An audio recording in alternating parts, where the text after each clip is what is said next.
I think of all pranks that we pulled over the years on the radio, this one stands out most in my mind. I'm going to let Paul Harvey explain it to you, but just to set the record straight, it was February 18th, 96.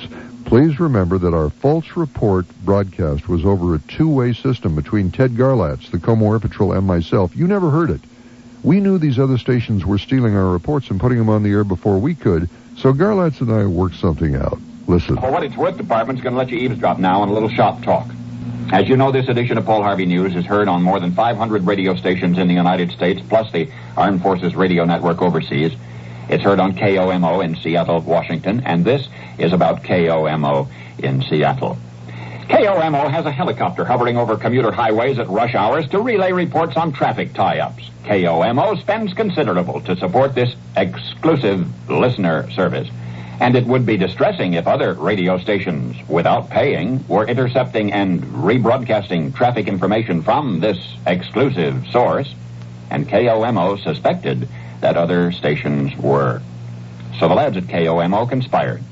They decided to broadcast from their helicopter a false report, just to see if other area radio stations were picking it up. Now stay with me now, this is a complex plot.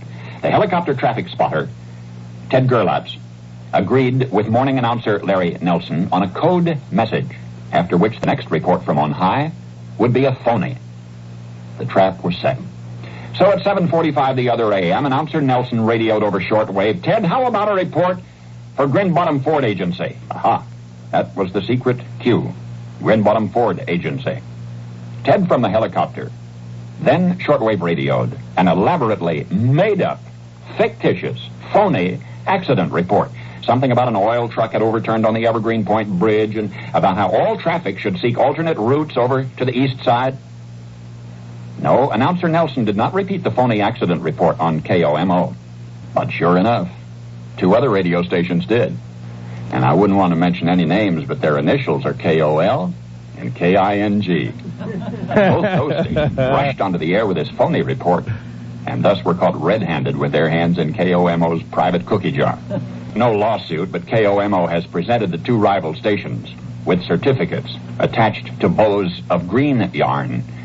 It's called the Gotcha Award for 1972. Paul Harvey.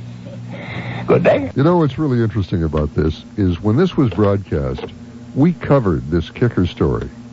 We didn't play it over the air, in other words. We just played public service announcements because management at that time were afraid that we might be obligated to a lawsuit for transmitting false information, which is true, even though it wasn't over the radio. It was over the intercom two-way line. Just between Ted and myself. Did you think about the disservice that was being done to the listeners? Because I remember when King spoofed the Space Needle falling over, the King TV Almost Live, and they really took it, hard from their viewers. Well, someone brought up the fact that, what if there had been an ambulance on the bridge or something and taking someone to the hospital and they went around?